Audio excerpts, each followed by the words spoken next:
On le croyait inconscient. Branché à des machines, prisonnier d'un corps immobile. Samuel Chonda semblait absent du monde. Pourtant, derrière ses paupières closes, il entendait tout. Chaque mot, chaque mensonge, chaque trahison. Ce qu'il allait découvrir, allongé sur ce lit d'hôpital, était bien plus dangereux que l'accident qui l'y avait conduit, la vérité sur ceux qui l'entouraient. Quand l'amour devient calcul, quand le silence devient une arme, et que la survie dépend d'un simple battement de paupières, jusqu'où peut aller la trahison? Restez jusqu'à la fin, car cette histoire vraie de lucidité, de pouvoir et de renaissance prouve une chose, ce n'est pas quand on parle qu'on est le plus fort, mais quand on observe dans l'ombre. On le croyait perdu. Des machines respiraient à sa place, son corps restait immobile, silencieux, sans réaction. Pourtant, derrière ses paupières closes, Samuel Chonda entendait tout.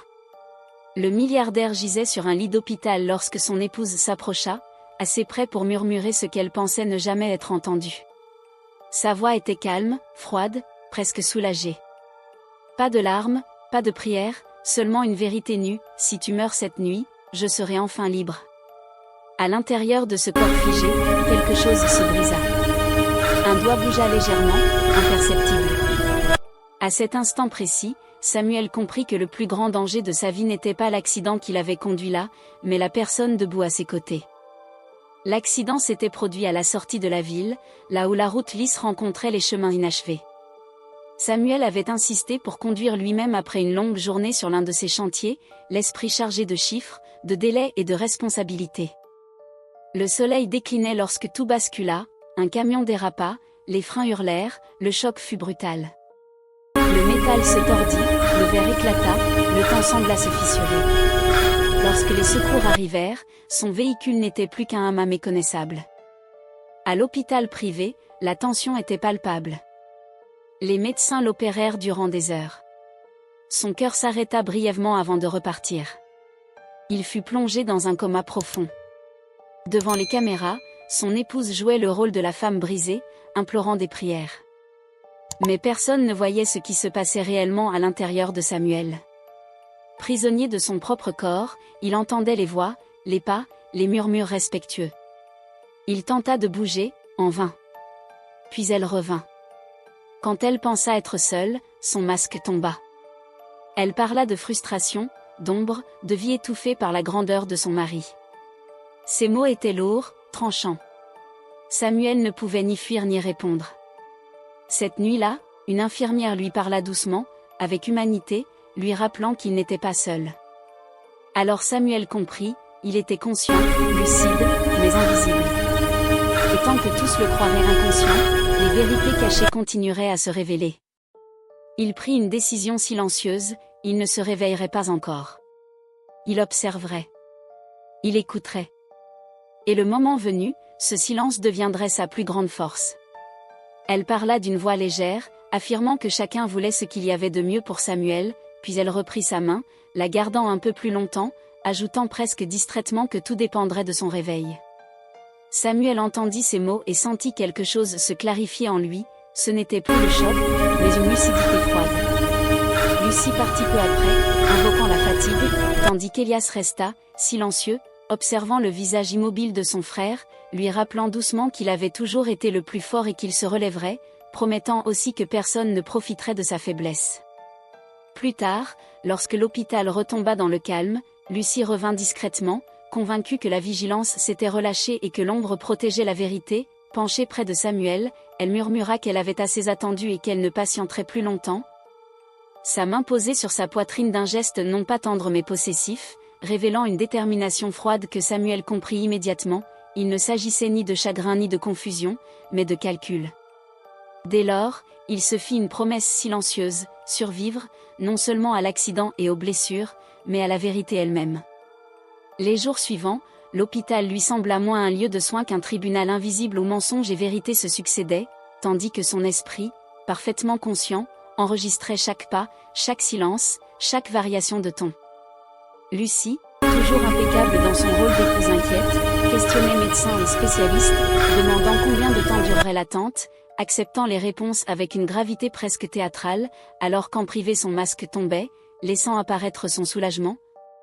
sa frustration et son amertume d'avoir vécu dans l'ombre d'un homme trop grand pour elle. Elle avoua sans détour sa rancœur, son sentiment d'invisibilité, son désir de reprendre le contrôle de sa vie, affirmant qu'elle ne serait plus prisonnière ni de la loyauté ni de l'attente, laissant entendre que l'histoire pourrait s'arrêter là s'il ne se réveillait pas. Elias, de son côté, confia ses doutes à Samuel, révélant que Lucy posait désormais des questions sur l'entreprise, les parts et l'autorité, promettant de protéger ce qui avait été construit.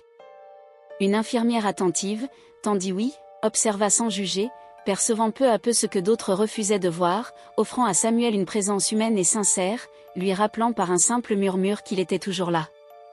Les visites se succédèrent, certaines pleines de fausse compassion, d'autres animées par l'intérêt et l'impatience, jusqu'à ce que les tensions deviennent palpables, que des demandes suspectes soient faites concernant son traitement et que la menace cesse d'être voilée.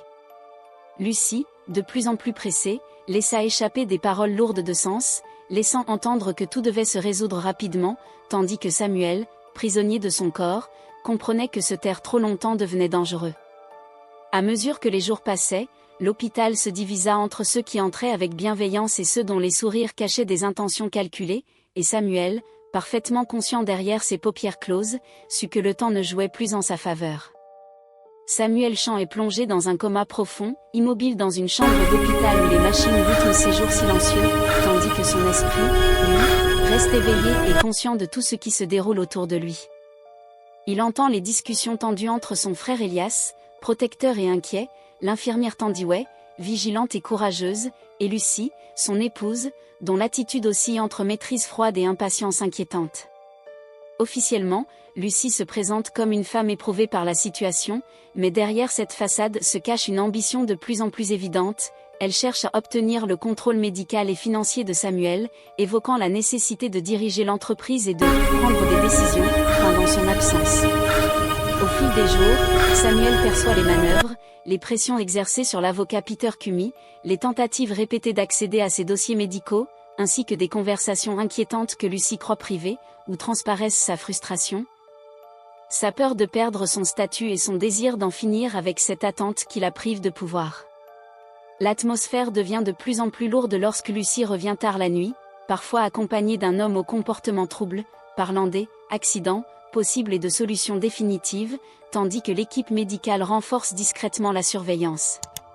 Samuel comprend alors que son silence, qu'il croyait être une protection, est devenu un danger. Le jour décisif arrive lorsqu'une réunion est organisée dans sa chambre, réunissant médecins, avocats et membres de la direction. Lucy, sûre d'elle, réclame officiellement l'autorité totale, convaincue que Samuel ne se réveillera jamais.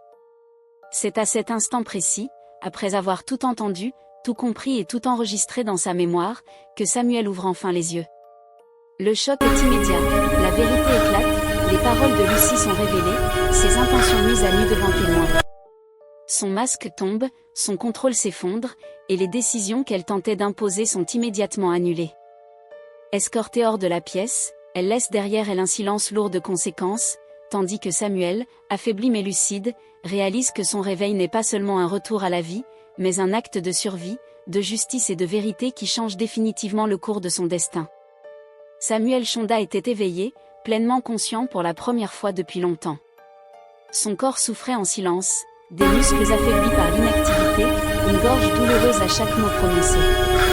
Mais cette fatigue physique n'était rien comparée à l'épuisement intérieur, celui qui naît lorsque le doute devient certitude et que la trahison cesse d'être une hypothèse pour devenir une réalité. Le docteur Mansa lui recommandait le repos, mais Samuel demanda que tout le monde reste encore un peu. Tout le monde, sauf Lucy. Elias était assis près de lui, tenant sa main comme s'il craignait qu'il disparaisse s'il la lâchait. L'avocat Peter Cummy se tenait près de la fenêtre, téléphone en main, déjà absorbé par les appels. L'infirmière Tandy restait silencieuse au pied du lit, comme une gardienne discrète. Après avoir raccroché, Peter annonça avec précaution que Lucy demandait à le voir. Samuel ferma brièvement les yeux et répondit simplement non. La sécurité fut avertie. À l'extérieur, la nouvelle se propageait rapidement, Samuel était vivant. Un miracle. Mais derrière cette annonce venaient les murmures, les soupçons, les questions. L'image soigneusement construite de Lucy commençait à se fissurer. Le lendemain, elle perdit toute accès à l'hôpital. Cette nuit-là, Lucie resta seule dans sa voiture, roulant sans but, rejouant sans cesse le moment où Samuel avait ouvert les yeux. Dans son esprit, il restait faible, silencieux, indulgent. La réalité fut bien plus dure. Son téléphone vibrait sans arrêt. Elle n'osa répondre à personne.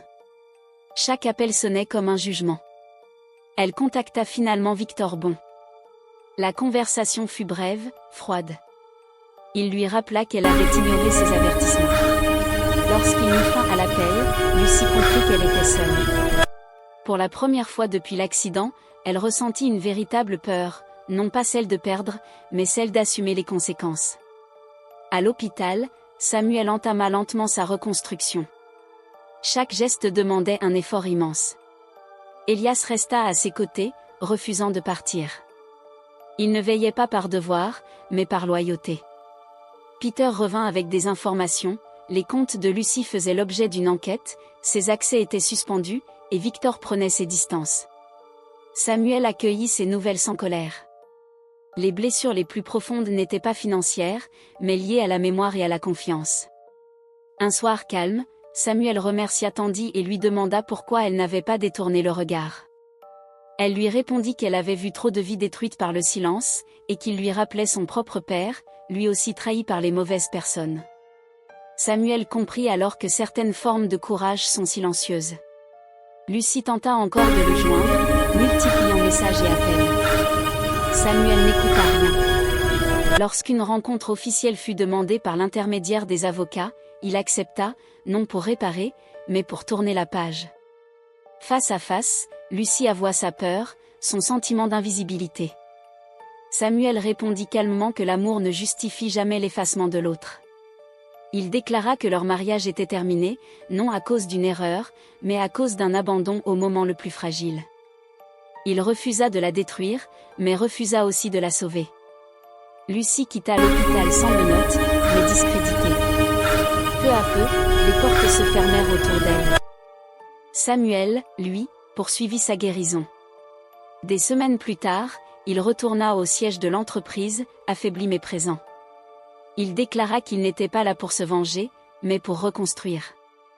Il renforça les règles, valorisa l'intégrité, confia davantage de responsabilités à Elias, et remercia Tandy sans chercher la lumière, simplement par respect. En parallèle, Samuel reconstruisait sa vie intérieure. Il comprit que survivre à l'accident était une chose, mais survivre à la vérité en était une autre. Lorsqu'il rentra enfin chez lui, la maison lui sembla pleine de souvenirs et de silence. Il choisit une chambre simple, loin du passé. Il refusa de laisser les paroles de trahison devenir la dernière voix dans son esprit. Plus tard, il retourna dans son quartier d'enfance. Là, loin du pouvoir et des apparences, il répondit à un enfant qui lui demanda ce qu'il avait appris de la mort, que l'argent ne protège pas le cœur, mais que la vérité, oui. Samuel Chonda croyait avoir traversé le pire. Pourtant, les jours qui suivirent son retour officiel à la tête de l'entreprise lui apprirent une vérité plus subtile. Certaines blessures ne cherchent pas à faire mal, elles cherchent à gouverner. Et la trahison, lorsqu'elle est digérée trop vite, devient un poison lent. Son bureau avait été nettoyé, réorganisé, presque aseptisé. Les objets personnels avaient disparu, remplacés par une neutralité élégante. Il comprit immédiatement que Lucie avait tenté d'effacer sa présence avant même sa mort présumée. Ce détail, insignifiant en apparence, l'atteignit plus profondément que les manœuvres financières. On ne vole pas seulement le pouvoir d'un homme, on peut aussi tenter d'effacer son existence. Elias, désormais directeur adjoint, l'accompagnait dans chaque décision importante. Il ne parlait pas beaucoup, mais sa loyauté n'était plus approuvée. Ensemble, ils découvrirent des contrats signés à la hâte, des partenariats suspects, des engagements que Samuel n'aurait jamais validés. Lucie n'avait pas seulement attendu sa disparition, elle l'avait préparée comme une transition naturelle. Samuel demanda un audit complet. Pas pour accuser, mais pour comprendre. Car comprendre, désormais, était sa seule arme. Il ne criait pas, ne menaçait pas, ne cherchait pas à humilier. Cette retenue déstabilisait plus que n'importe quelle colère. Ceux qui avaient profité de son silence commencèrent à craindre son regard. Pendant ce temps, Lucie tentait de se reconstruire une version acceptable d'elle-même. Elle racontait à qui voulait l'entendre qu'elle avait agi par peur, par amour mal compris, par solitude. Mais les cercles se refermaient. Les invitations se faisaient rares. Les partenaires évitaient son nom. Elle comprit trop tard que le pouvoir n'aime pas ceux qui trahissent dans l'ombre. Une nuit, incapable de dormir, Samuel relut les notes mentales qu'il avait gravées durant son coma. Des phrases, des voix, des intonations. Il réalisa que cette période, qu'il croyait être une parenthèse de faiblesse, avait été la plus lucide de sa vie. Dépossédé de son corps, il avait vu les gens sans les filtres du pouvoir, sans la crainte, sans la flatterie. Il se souvenait particulièrement d'un médecin junior, tremblant en présence de Lucie, qui avait cédé à ses demandes sans poser de questions. Et d'un agent de sécurité, discret mais ferme, qui avait refusé de la laisser entrer une nuit. Samuel demanda à les voir. L'un fut remercié, l'autre promu. Ce jour-là, un message silencieux circula dans l'entreprise, l'ère de la complaisance était terminée. Mais la reconstruction ne concernait pas seulement l'entreprise. Un matin, Samuel se rendit seul sur le lieu de l'accident. La route avait été réparée. Plus de traces de métal, plus de verres brisés. Comme si rien ne s'était jamais produit. Il resta longtemps immobile, sentant le vent, écoutant le silence. Il comprit alors que la vie ne conserve pas les preuves. Seuls les hommes portent la mémoire. C'est là qu'il prit une décision inattendue, créer une fondation. Non pas à son nom, mais au nom de ceux qu'on n'écoute pas, patients, conscients mais enfermés, victimes silencieuses de décisions prises à leur place. Elias fut surpris. Les actionnaires aussi. Mais Samuel resta ferme.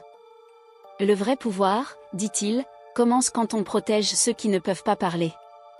Lucie apprit l'existence de la fondation par les médias. Elle comprit que Samuel ne cherchait pas à l'effacer, mais à la dépasser. Et cela lui fit plus mal que n'importe quelle vengeance. Elle tenta une dernière fois de lui écrire, non pour demander pardon, mais pour être comprise. Samuel lut le message, long, désordonné, sincère par moments. Il ne répondit pas. Certains dialogues n'ont pas besoin de conclusion. Les mois passèrent. Samuel retrouvait peu à peu sa force physique, mais il restait marqué par une lenteur nouvelle. Il marchait moins vite, parlait moins fort.